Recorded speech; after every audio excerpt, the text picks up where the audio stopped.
अस्सलाम वालेकुम स्टूडेंट्स। आज का जो हमारा लेक्चर है वो 9th class physics chapter number 3 dynamics से नेक्स्ट है रोलिंग फ्रिक्शन, स्लाइडिंग फ्रिक्शन और इसके बाद ब्रेकिंग एंड स्केडिंग, एडवांटेजेस और डिसएडवांटेजेस ऑफ फ्रिक्शन। उसके बाद लास्ट में methods to reduce friction, friction को कम करने के तरीके। इन टॉपिक्स को हमने कवर करना है। सबसे पहले हमने रोलिंग फ्रिक्शन और स्लाइडिंग फ्रिक्शन में फ़र्क जो है वो देखना है। रोलिंग फ्रिक्शन क्या होती है? ऐसी फ्रिक्शन जो रोल करते हुए जिस्म और जिस सतह पर रोल हो रही होती है उनके दरमियान लगती है।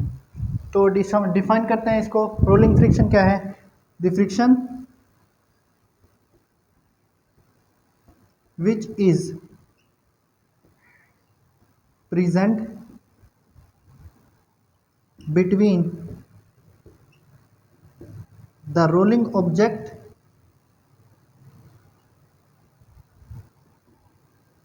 and the surface on which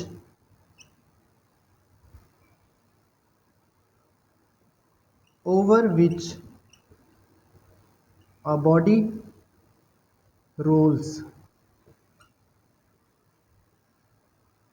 The friction which is present between rolling object and the surface over which body rolls.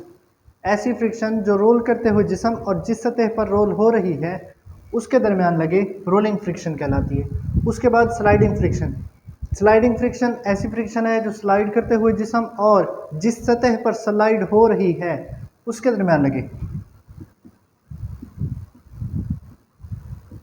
The friction that is present between the sliding object and the surface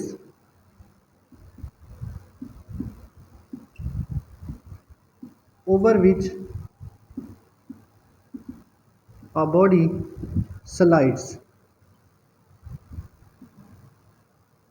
is called sliding friction। इसको हम क्या कहेंगे? Sliding friction. अब देखें, एक question आता है कि why sliding friction is greater than rolling friction, या फिर यूं भी आ सकता है कि rolling friction is less than sliding friction. जो रोलिंग फ्रिक्शन है वो स्लाइडिंग फ्रिक्शन से कम क्यों होती है? इसकी वजह यह है क्योंकि रोलिंग फ्रिक्शन तब होती है जब कोई चीज़ रोल करती है। जैसे मिसाल के तौर पर एक पहिया होता है, पहिया जो है वो रोल करता है और पहिए का जो सरफेस के साथ जिस पर वो रोल कर रहा होता है उसका कॉन्टैक्ट पॉइंट जो है वो कम होता है। मिसाल के तौर पर उसका सिर्फ वही हिस्सा सरफेस पर लगता है जो रोल कर रहा होता है। मीन्स थोड़े से पिट्स एंड बम्स जो है वो सरफेस पर लग रहे होते हैं उस जो पहिया है उसके। लेकिन स्लाइडिंग फ्रिक्शन में जब कोई भी ऑब्जेक्ट स्लाइड करता है तो उसकी पूरी की पूरी सरफेस जो मोशन कर रहा होता है, जो चीज़ स्लाइड कर रही होती है, उसकी पूरी की पूरी सरफेस उस जहाँ पर वो सरफेस पर रोल कर रहा है वहाँ पर लगती है।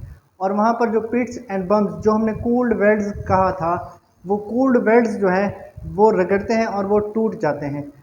लेकिन रोलिंग फ्रिक्शन में ऐसा नहीं होता। रोलिंग फ्रिक्शन में कूल्ड वेल्ड्स टूटते नहीं, बल्कि क्योंकि बॉडी रोल करती है तो वो कूल्ड वेल्ड्स के टूटे बगैर हरकत करता है। लेकिन स्लाइडिंग फ्रिक्शन में वो कूल्ड वेल्ड्स भी टूट जाते हैं। उसके बाद हमारा नेक्स्ट जो है वो है ब्रेकिंग एंड स्केडिंग। ब्रेकिंग ब्रेक लगाना, स्केडिंग स्केड करना। अब जब हमें किसी व्हीकल को, किसी गाड़ी को रोकना हो तो हम ब्रेक अप्लाई करते हैं। जब हम ब्रेक अप्लाई करते हैं तो उसकी रोलिंग ख़त्म हो जाती है और वो रुक जाता है। तो जब कोई बॉडी मूव कर रही होती है तो उसके वेलोसिटी के दो कंपोनेंट्स होते हैं। व्हेन अ बॉडी मूव्स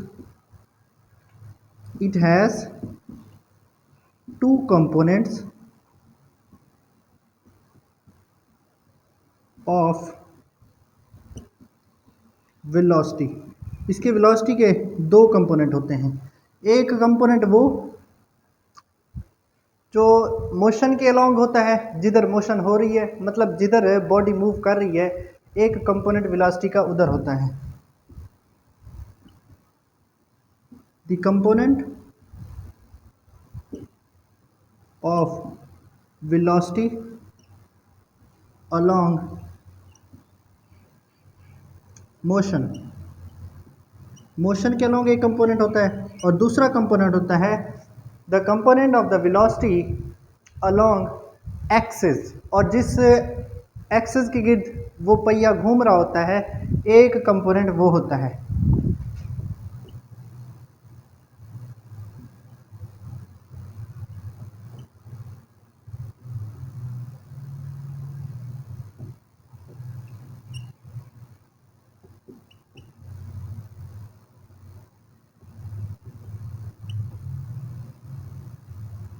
अगर सिंपल वर्ड्स में बताऊं तो वेलोसिटी दो तरह की होती है, एक लीनियर वेलोसिटी जिसके साथ बॉडी स्ट्रेट लाइन में मूव कर रही होती है, और एक होती है एंगुलर वेलोसिटी जो पहिए में होती है, क्योंकि पहिया भी तो घूम रहा होता है। एक लीनियर वेलोसिटी होती है, एक एंगुलर वेलोसिटी। इसीलिए वेलोसिटी के दो कंपोनेंट्स यहाँ पर मैंने लिखे हैं।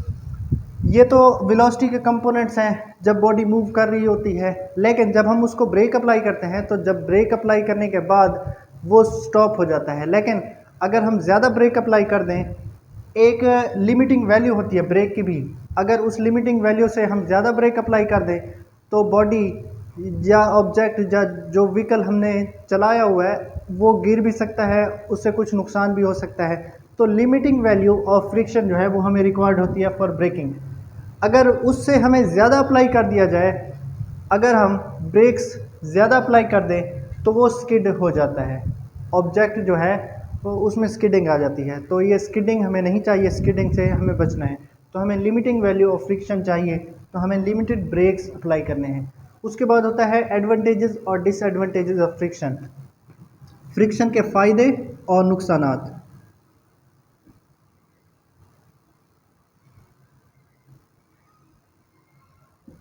फ्रिक्शन के फ़ायदे, फ्रिक्शन जो है वो हमें बहुत सारे फ़ायदे भी प्रोवाइड करती है, जिसमें सबसे पहला for writing.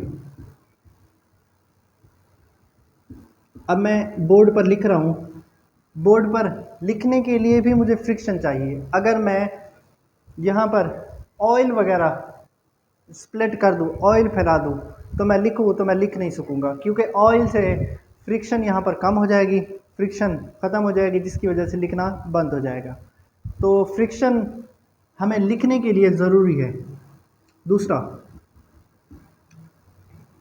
For walk, for walking, चलने के लिए भी हमें फ्रिक्शन ज़रूरी है, क्योंकि हमारे पाँव जब ज़मीन पर लगते हैं तो अगर खुश्क ज़मीन है तो हम आसानी से चल सकते हैं, इसी तरह से अगर फिसलन है और पानी है कहीं पर तो हम चल नहीं सकते, क्योंकि पानी अगर वहाँ पर मौजूद हो तो वो कम फ्रिक्शन देता है, जिसकी वजह से हम हादसे से दो चार हो जाएंगे। उसके बाद फॉर रनिंग, चलने के लिए भी और दौड़ने के लिए भी फ्रिक्शन ज़रूरी है, क्योंकि अगर हम दौड़ रहे हैं तो अगर स्लिपरी ग्राउंड आ जाए तो हम बहुत गंदे से गिर सकते हैं। इसके बाद birds can fly due to air friction या एयर रेजिस्टेंस, परिंदे जो है वो हवा की रेजिस्टेंस या हवा की फ्रिक्शन की वजह से उड़ते हैं, इसके लिए भी हमें फ्रिक्शन की ज़रूरत होती है। इसके बाद डिसएडवांटेजेस ऑफ फ्रिक्शन, फ्रिक्शन के जो है नुकसानात, फ्रिक्शन स्पीड को कम कर देती है, सबसे पहला नुकसान।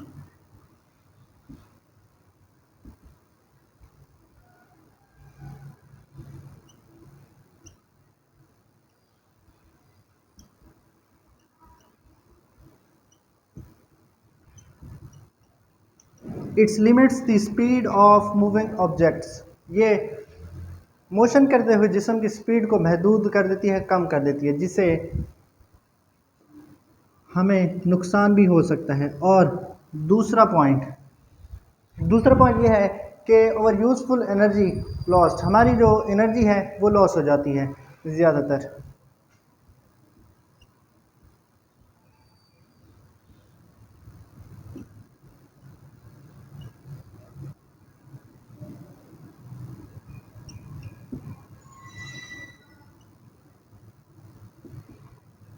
और इसके बाद तीसरा इसका point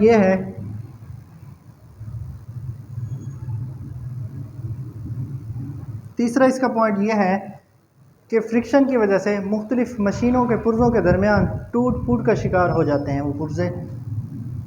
it cause wear and tear in moving parts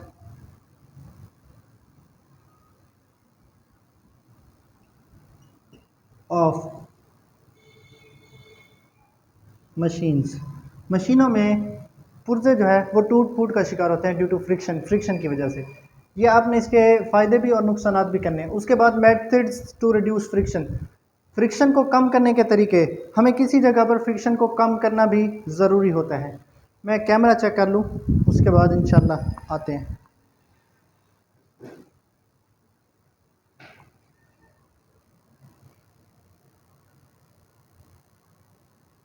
चले, ठीक हो गया जी। अब उसके बाद मेथड्स टू रिड्यूस फ्रिक्शन को कम करने के तरीके। फ्रिक्शन को कम करना क्यों ज़रूरी है? क्योंकि फ्रिक्शन को कम करने से हम अपने जो हमारे नुकसानात हैं हम उनसे बच सकते हैं, इसीलिए हमें किसी जगह पर फ्रिक्शन को कम करना चाहिए। तो इसके मेथड्स यहाँ पर मैंने ऑलरेडी लिखे हैं। स्मूथिंग दी स्लाइडिंग सरफेस, जो स्लाइडिंग सरफेस है उसको बिल्कुल स्मूथ कर देना। और दूसरा है using lubricates between sliding surface के दरमियान जो ऊंची नीची जगह होती हैं, जो पिट्स एंड बम्स होते हैं या अप डाउन्स होते हैं, उनको बिल्कुल स्ट्रेट कर देना, उससे फ्रिक्शन भी कम हो जाती है। उसके बाद यूज़ बॉल बेरिंग और roller bearing instead of sliding friction. जो स्लाइडिंग फ्रिक्शन होती है वो ज़्यादा होती है, इसीलिए हमें रोलिंग में तब्दील करना उसको। मीन्स हमने क्या करना है, बेरिंग्स इस्तेमाल करने, बॉल बेरिंग या रूलिंग बेरिंग उसको कहते हैं। इसके बाद नेक्स्ट है moving fast moving objects, making fast moving objects streamline shape. अगर हम तेज़ी से हरकत करते हुए अजसाम को स्टिमुलाइन शेप दें, ऐसी शेप दें जो वो एयर रेजिस्टेंस को काट कर आगे चलते जाएं, तो उससे भी फ्रिक्शन कम हो जाती है। आज का लेक्चर एंड हुआ। इंशाल्लाह नेक्स्ट लेक्चर जो है वो हमारा सेंट्रीपिटल फोर्स और सर्कुलर मोशन पर बेस होगा, और उसमें एक और टॉपिक भी है सेंट्रीफ्यूगल फोर्स। तो ये चैप्टर इंशाल्लाह एंड हो जाएगा। दुआ करते रहें हमारे लिए भी।